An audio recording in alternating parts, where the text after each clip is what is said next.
We all set? Good evening. Welcome to the Danvers Conservation Commission meeting for April the 11th, 2024. Have to apologize for the delay, we're ready to go now. We as a commission operate under the Massachusetts General Law, Chapter 131, Section 40, the Wetlands Protection Act, and Chapter 26 of the Town of Danvers General Bylaw, the Wetlands Protection Bylaw. After each applicant presents his or her request and the board has had time to ask questions and discuss the project, we will accept questions from the audience. Because this is a public meeting, it is required by law that you give your name and address before you speak. Although we may disagree on the issues raised, all persons present during this meeting are expected to be civil to all other meeting attendees. This includes the members of the commission, staff, abutters, concerned citizens, property owners, and project applicants. We also request that you confine your questions to the project and only as it pertains to the Wetlands Act. We cannot handle, nor do we have jurisdiction over matters such as noise or traffic. All problems not related to the Wetlands Protection Act and the Town of Danvers Wetlands Protection Bylaw must be taken up with the other appropriate boards. Our first order of business, a roll call. Peter Wilson is present. Jonathan Garis called and said he cannot make it. Ann McGill? Present. Michael Splain? Yeah. Okay, so that gives us a quorum of 3. If any of the applicants would like to wait for a more full board, and we're 1 member short, you're free to ask for a continuance, but I think everything's fairly straightforward tonight, so hopefully we don't need to do that. First order of business for us is a request for a determination of applicability for 22 Princeton Street, RDA file 2024-02. Who's here to represent the applicant? I don't see the applicant's name here. So. Oh, Robert Russo? Is that the applicant? Correct. Okay. And Thorson Akerley, professional wetland scientist and registered sanitarian with Williams and Sparages, 189 North Main Street in Middleton. And with me here is Robert Russo. He's the property owner of 22 Princeton Street. I presume the rendering isn't very useful where you're sitting, so I'll just keep it here for now. So this is a zoomed-in image of the front of the property. You can see Princeton Street on the right there, which is a paved roadway. The existing dwelling is highlighted in brown, and you can see areas around the dwelling are primarily lawn, landscaped areas consistent with other properties, along Princeton Street. If you go further to the left, we can see the wetland resource areas on the property, which are bordering vegetated wetlands and riverfront associated with Frostfish Brook. I did go back in time a little bit just to understand the resource areas a little better, but if you're familiar with Frostfish Brook, it is a very well-defined channel, and it appears to have been mechanically dug back in the 60s when many of these homes were built, and this home was built in the 60s. Could you point those out to us on the map, please? Yeah, so I don't know, I can't really Do you slide. mind bringing that forward? I could use it right up here. If you mind? That would help. Yeah. Up Just now. lean it up. Looks like Mr. Manuel has a laser pointer for you. Can you still see? Yep, the yep. street? Yeah. Okay. Maybe if you zoom out a little bit. Zoom out. Yeah. Put this right like this. Okay, not good on the microphone. I'm trying to lean on the mic. There we go. No. So these two areas are where the wetland resource areas are present. There's a pretty steep slope on both sides, very consistent along the entirety of this, at least this section of Frostfish Brook. God, that's really hard to say. It is. And you can see that we have BVW, bordering vegetated wetlands, highlighted in green, which is nearly coincident with the mean annual high water associated with the brook. And then a very steep slope. So it's a pretty typical toe-of slope wetland with a well-defined channel, and actually probably one of the first rivers that I haven't seen a flood zone associated with. So there's no flood zone present here on the property or associated in this section of the brook. As you move towards the dwelling, most of this area has been maintained as lawn historically, as again, when these homes were built, there was the brook here, which carried stormwater and drainage up from Putnamville Reservoir south towards the airport. So you could see most of these properties along the brook in this section of these neighborhoods are very well defined, very clear lawn areas leading up to some trees along the brook, and then you have the slope down to the brook. And tonight, of course, we're seeking a negative determination from the commission for the proposed construction of a garage along the front of the home. You can see that we are entirely outside of the 100-foot buffer zone, which is highlighted here in yellow, and then the 200-foot riverfront area is highlighted in blue out here and extends to the front of the property. Rob actually has filed with the Zoning Board of Appeals for side yard setback relief and front yard setback relief. Those have both been granted at this point. So he was able to slide the garage a little bit further up on the property away from the wetland resource areas. This is an accessory structure associated with a single-family home proposed entirely within existing lawn or landscaped or hardscaped or paved areas on the property. And in our opinion, we believe it meets the criteria for an RDA, especially given the distance of over 170 feet from the river, or mean annual high water. We do still have to meet some of the performance standards associated with redevelopment because it is a riverfront area. I can highlight some of those, but primarily they don't want you to go closer to the river than the existing condition, which I believe we have shown here on the plan. The garage is further away from the river than the existing condition. You do have to provide an improvement to the existing condition or the resource areas. And there are a couple sections of pavement here, and this is actually concrete, that are proposed to be removed. And then there's a fairly significant section of pavement right here that is also proposed to be removed. And of course, the driveway is being slid over a little bit. But in total, they're actually reducing the total impervious area on the property by about 280 square feet. The whole driveway is being removed, even outside of the 200-foot buffer. So the existing driveway is from here, this dash line, over to here currently. So it's a similar width, it's just being slid over. And then the section that was paved here is being removed and restored to lawn. Okay. So I believe aside from that, that covers the project. I believe the performance standards are met. I believe it qualifies as an RDA given the accessory structure and separation to the resource areas, given the developed nature of these properties along Princeton Street. But I'm happy to answer any questions or address any concerns. Within the riverfront area, they're permitted to alter up to 10%? And you're not close to that, are you? But yeah, they're not close to that, but also they're not within the 100-foot at all. Right. No. You're not, the 100-foot buffer, but 200 riverfront. So Bill and I were actually just talking about this. When you have a developed lot, DEP's kind of recently changed how they view the performance standards for riverfront area. So they kick you to 1058.5, which is the redevelopment section. There's 5 performance standards in that section,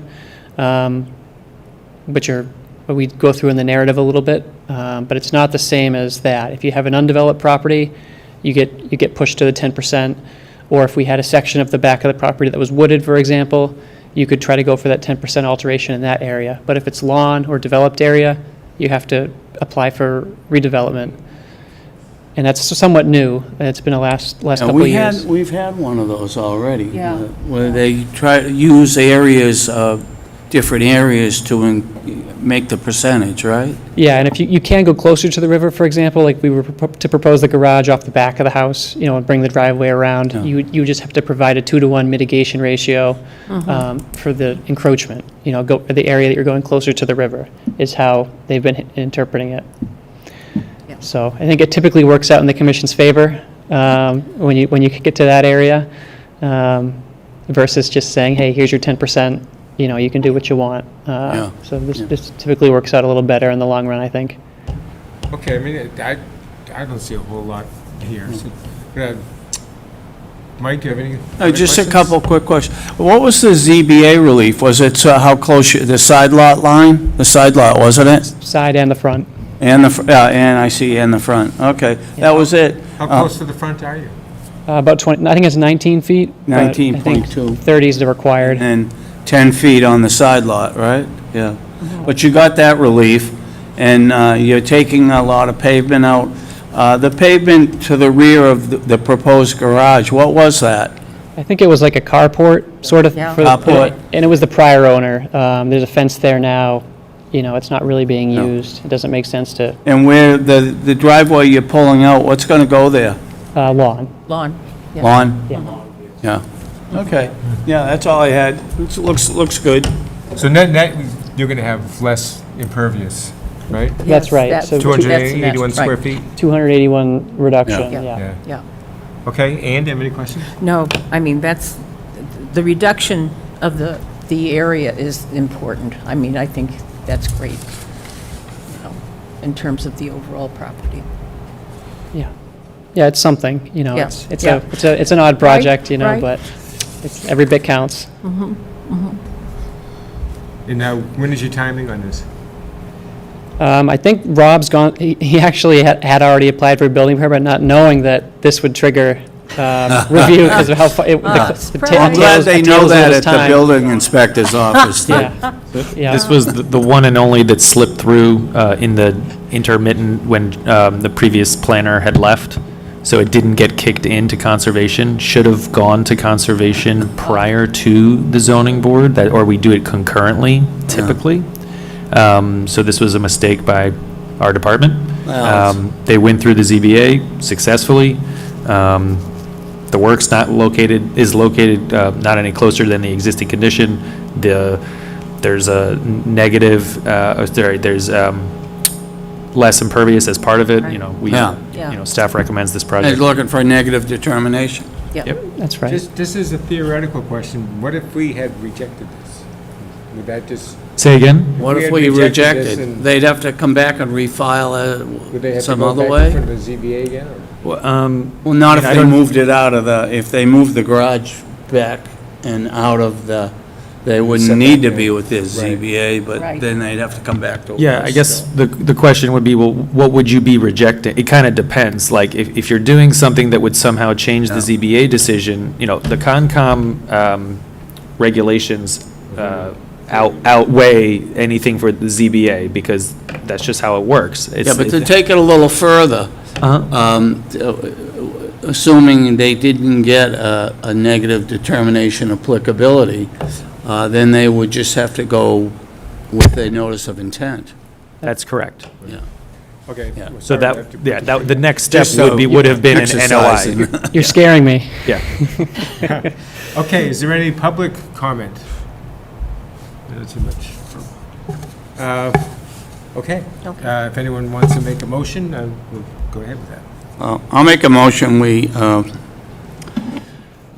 make a finding of a negative determination of applicability for 22 Princeton Street, RDA file number 2024-02. I second the motion. All in favor? Aye. Aye. Thank you all very much. You're all set? Thank you. Good luck. Another, just a point with staff, I want to make, so even, there are cases where we make a negative determination of applicability, and we still attach a couple conditions. We've done that before. You do have the right to do that. Yeah, I didn't see any need for it here. There was nothing Yeah. Out of the ordinary here. No, Yeah, no. well, most So- of the work is outside of the. Yeah. Yeah. Good luck with your project. Okay, next up is a notice of intent for 191 Old Burley Street, DEP file number 14-1411. The applicant is Flight Level Aviation, and the applicant has requested to continue to April 25th, 2024. See you later, take that with you. Is there any discussion from the board before we vote to continue this? I have a small update before you vote. Oh, Sorry. another one? So there has been a notice to proceed from the town to the Ty and Bond, who's the 53G outside consultant for the stormwater report here. Okay. So we had been waiting for that notice to proceed, like essentially the contract being signed. That was signed last week, and for your next meeting, 2 weeks from tonight, is planned, the plan is to have that full stormwater report review from the consultant, Ty and Bond. So it's took a while to get moving, but it's moving. Okay, just as a matter of clarification, Brian, we don't normally have jurisdiction over stormwater. Yeah. Why did we make the request for a peer review? So this was a request from the engineering department. So how this works, the stormwater is obviously tied up into a lot of the project in terms of what's happening for Conservation Commission. It's hard for the Conservation Commission to issue certain conditions or any type of special conditions without the stormwater report kind of being finalized. So this was used in order to, on complex stormwater problems where the engineering department is requesting outside review. This is the avenue for it. There's no. This is the avenue to approve. Yeah, this is the avenue to do it because you can't really do your job Right. without that stormwater piece. So I can understand it's not the norm and it's not going to be the norm, but it will be the norm for more complex projects. Okay, good. Good question, Uh, Pete. Any public comments? Is there anybody online tonight? Doesn't look it. The only person online tonight is actually here for the next NOI. Okay, so the request's been made to continue, so if someone can make a motion, we will do that. I make a motion that we continue the hearing for 191 Burley Street, DEP file number 14-1411. A second. All in favor? Aye. Aye. All right, so hopefully we'll see them on the 25th. Fifth. All right, next up is a notice of intent for 191 Old Burley Street, again, at DEP file number 14-1414. And the applicant is Thomas Bear, which is part of Air Bear Aviation, and I believe Mr. Bill Manuel is here to represent them. Right, Bill Manuel from Wetlands and Land Management. I thought you would have like balloons and a cake for me tonight. Is it your Because, birthday? no, I've got file number 14-1414. I did. Wow. I was paying more attention, it's only 3 applications after the previous airport one. Yeah, I thought there would be a celebration, I'd win a prize. Been waiting for this, but You're not probably so. just exploiting your connection with Georgia, she probably. Maybe, Yeah, maybe. yeah. So, we're here to talk about 191 Old Burley Street, existing hangar number 4. Tom Bear from Air Bear Aviation is the applicant, and he is connecting internationally tonight. So, this is his project. He has a lease for hangar number 4. Hangar number 4, if you drive into the Burley Street entrance, there is a security gate on the immediate right, and you drive down that road, and you will approach from this direction, and hangar 4 is here. Tom tells me it was built around the 60s sometime. It kind of looks like it was built around the 60s, but he is going to renovate that hangar. Most of it's interior work. On the second floor, there'll be sort of classrooms and meeting rooms and sort of things like that, flight simulator rooms. But basically what's happening is there's a flight school in the main terminal on the Danvers side, and he's bringing it down here to hangar number 4. And so we'll renovate this area. There'll be a new observation platform out here. We need a new ADA compliant walkway to get into the building. These green areas here are where we'll be putting some landscaping in. This gray area here is actually removal of 355 square feet of pavement. The wetlands are over here at the edge of, basically, whatever wasn't taxiway or runway here was filled, or all the taxiways and runways were filled. And so there's wetlands along the perimeter of it. And so I flagged the wetlands, beginning up the access road a little bit and right along the edge of the fill here. The most challenging thing was dealing with the thick vegetation. Excuse me for 1 second, Bill. Can we just zoom out that, missed at the beginning where you described where they were on the airport grounds. Yeah, so if you drove in from Old Burley Street way up here, you would go through a security gate and come down this access road.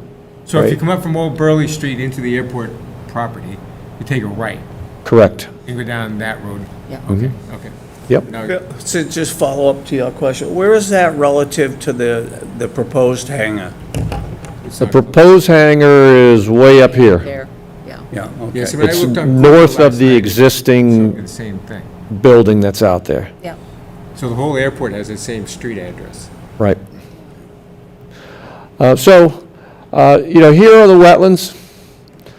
This is the 100-foot buffer zone here. You can see more than half of the building is outside of the buffer zone. And Brian, if you could zoom that back in, makes it a little bit easier to describe what's going on.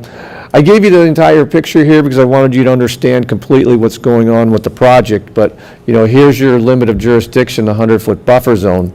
So as I said, most of the work's inside. We are going to there'll be some handicap parking right here, and there's a new walkway with a new ADA compliant walk and ramp to get into the building. Some landscaping. They're actually going to cut pavement here to put in this landscaping. Everything around this site, around this building, with the exception of this side, is all pavement. So there's no change. There's actually a reduction in pavement. That's the only change.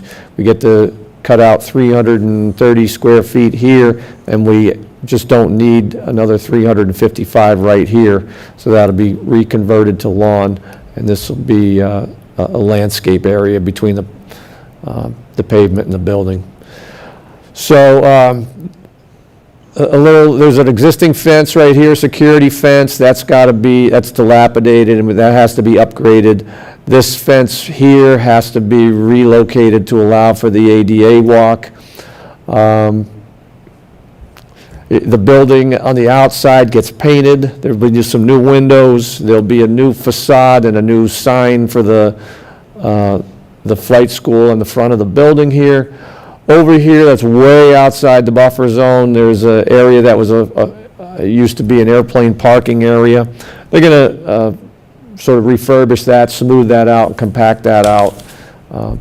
Again, it's way out of the buffer zone, but I just wanted the commission to understand all that's going on here. So we notice this section of walkway right here. It just goes over the 50-foot no-build line. It's about 9 square feet. Everything works symmetrically here. Rather than crunch the walkway in, the architect is hoping that we can just request a waiver for that.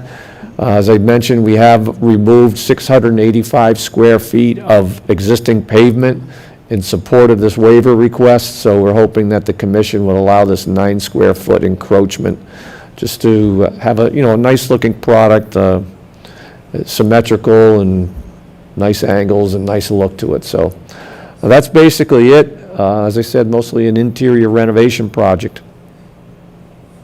So that's the only waiver that you're looking for, but that facade, whatever you want to call it, on the is that north to south? Though, Well, pretty much where the 100-foot buffer line peaks, Yep. right? Up above that now, the shaded area? this. No, come back to You're right just there. Yeah. This is where we actually cut pavement Yeah. and put in some landscaping. Okay, so there will be excavation of some sort. Just really cutting the pavement, removing it, probably, there's probably some compacted sub-base material underneath it. That'll be removed in favor of loam. And do you have an erosion control? We sure do. This dash line here, all along the edge of the existing pavement, is going to be a 12-inch diameter mulch sock. Okay. I mean, it looks good, but personally, I would like to see it with my own eyes. And I wouldn't mind getting out this to see this. Just, I want to have everything done right. Well, we're going out the 18th to, Yeah? where are we going on the 18th, Brian? For, Site There's visit? a site visit for the town, or the marina down off of. yeah, I was about to say, I didn't think for this, I think that was for the. No, I'm just thinking we could combine it or something. Yeah. Yeah. Could I ask Bill a question? Yes, go ahead. Bill, what do you do about runoff on those buildings, like that building? Everything just, as I said, it's paved all around on the three sides. Everything just runs off the roof and hits the pavement, and it runs off. Where's it go? Wetlands eventually. There is a Wetland? catch basin here, so you can see that with the contours, the site is all sloping this way, so basically, things drain down to this catch basin. The wetland actually drains into that catch basin, and there's no pipe on the other side. I have no idea where it goes from there. Okay. Okay, why did the other project need a stormwater Yeah. review? Does this project need a stormwater? That was a brand-new 40,000 square foot building that needed Big. stormwater infiltration. This doesn't. Right, this is all So this is all existing. Yeah, and this is. So the stormwater can just run off onto pavement and go where it goes? There's no drain to There- catch it? No? Well, the drain, the catch basin is there, it's going into the stormwater system. There's no stormwater system that's for this project specifically, meaning, sorry, for this building, correct? Like, there's no stormwater infiltration here, correct? Right, there's no new point source discharge, there's no new impervious area, there's actually a reduction of impervious area. Right, so yeah, the reason has to do with existing and proposed. So this is an existing building that's actually getting less, there's pavement that's getting A out. little less. Oh. yeah. A little less. The other one is a brand-new 40,000 square foot building. Right. It's a totally, Introducing a lot of impervious and, it's a totally different animal, Yeah. yeah. Right. all right, But it's thank you. also not within, it doesn't require any waivers, but this Yeah. one does. This one does. Is anyone else in agreement with me that we want to get out there and see Yeah, it? go out, I'm happy to go out. Haven't we been out there? Isn't- No. Well, not didn't to we see that this one, we've been out to No. We went out to the hangar that's the other one, half a mile away. yeah. If you've seen one, you've seen them all, but, Tom, is there any constraints with your schedule if we delay this a couple of weeks?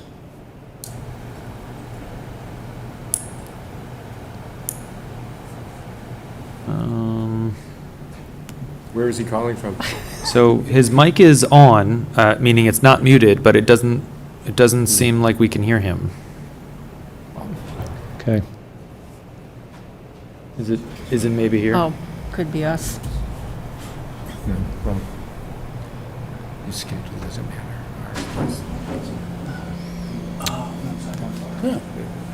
My chairman wants to see it, I'd Oh, like that. it actually says that he is unable to hear anything. Oh, As of 10 minutes ago, he says, apologies, I'm unable to hear any conversations. This is through the chat, exactly 10 minutes ago. Well, can he call Bill on his phone, cell phone? Or how are you chatting? Well, at least he No. can chat. Or you can chat through Teams. So yeah, well, he's on the Teams meeting, but for some reason, he can't hear us and we can't hear You just him. ask him if, Yeah. what his schedule is and just, more or less tell him we'd like to get out there and. So if you'd like to get out there next week in order to be continued to the If we can, 25th? if we can Yeah, schedule then it, he yeah. would, yeah, fix. Yeah, we're already scheduled for something on the 18th, so. I mean, Yeah, we could do that. What day of the week is, that's a I Wednesday? didn't bring my book, but I think it's a Wednesday. Is the 18th a Wednesday, right? No, it's a week from Thursday. today. Huh? The 18th is a week from today, so it's Oh, a okay. Thursday. Which is fine. That's It's fine. Thursday. Next week. So I'll say, would you be okay with a site visit next week, which would continue this petition to the 25th?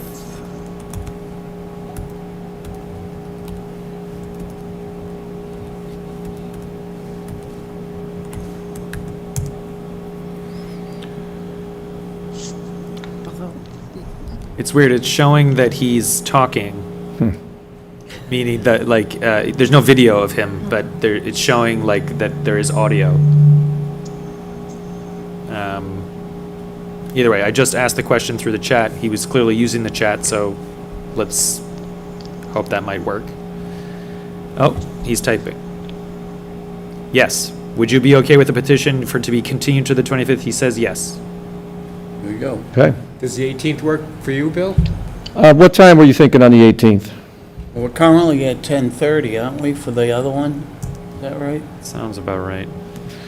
I have a 10 o'clock meeting with multiple parties that day, so What time's that? 10 o'clock. 10 o'clock. Okay, well, we have one to look at 10:30. We could go after that, right? Or before? I mean, Bill has to be somewhere. Yeah. Well, Tell us what works best for you, Bill. 12? 12? Noon Yeah, time. probably gonna, Yeah, that would be all right. Yeah. Yeah, we shouldn't need that much time at the marina. You couldn't do 11:30, huh? I could do 11:30. I Let's just do tell them, 11:30, you got an that's- hour and I gotta go. I got an hour at that one, first one, and then go Then we to... have to get there too, so. Yeah, but... Yeah, 11:30, 12 o'clock. Let's schedule it for 11:30 and Yeah, and hopefully be So there. by- 10:30 for the marina, 11:30 for Hangar 4. Yeah. Right. Okay, and so the only really pressing issue for this is we need that waiver for that 9 square feet, Right. right? And we just kind of want to see where the storm water goes. Okay. Good. All right, we're continued to... We'll make a motion. Oh, you got it, We'll yeah. make a May motion to 9? Continue to the 25th, if that's, Oh, All right, I'll make a What is- motion that we continue the notice of intent for 191 Old Burley Street, DEP file number 14-1414, to our next scheduled date, which is the 25th of April. is there a second? I'll second the motion. All in favor? Aye. Okay. Thank Thanks, you. Bill, so we'll see you next Thursday, right. 11:30. See you there. All right, for old or new business, the meeting minutes, we have 4 sets of minutes.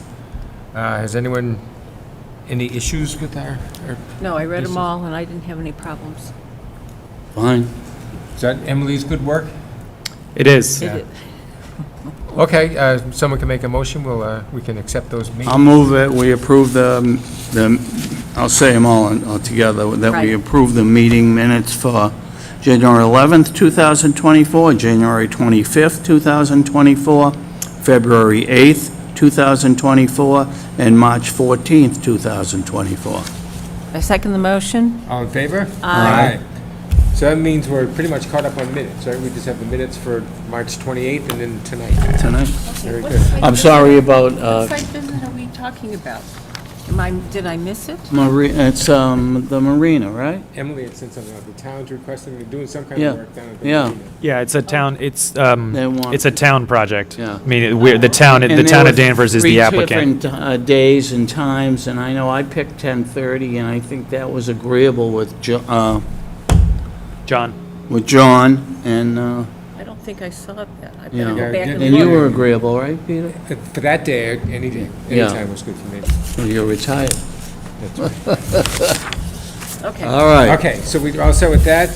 Just before we adjourn, just want to ask Brian for updates on new members, first of all. Sure. So we are still currently looking for Conservation Commission members. There is a database that the town has. We have not been successful yet, but we are not giving up.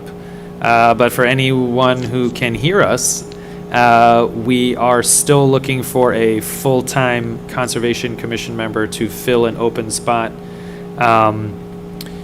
And we will be reaching out to that list. Or, sorry, we have reached out to some people on that list, but they just don't have the availability. Or it's not kind of exactly the right fit. So we are actively looking for a new member to place in the vacancy. Okay. Good. And I think you said it, but I'll just say it again, too. If there's someone out there watching or listening and you're interested in, just please come forward. It's good to do some service for the town. And you'll enjoy it. We do. We're having time with us. To do field trips, which are Field nice. trips. Field trips are nice. Yeah, we had a nice harbor cruise last year. Yeah. And the second one was George's replacement. Yes. So we are currently, as we as in the Land Use and Community Services Division, are going to be interviewing candidates next week. We'll see how that goes. We are interviewing 3 candidates next week. So it's been moving forward. Georgia left about 3 months ago. So as things go, that's not the longest time. We're just hoping that we can find the right person to start soon. We desperately miss Georgia. Okay. Yeah, we do too. Okay, good. Thanks, Brian. Anything else for new business, old business? No? No? All right. Can we make a motion to adjourn? We will adjourn. Make a motion to adjourn the Conservation Commission. I'll second the motion. All in favor? Amen. Aye. Aye. Okay. Good night, Danvers.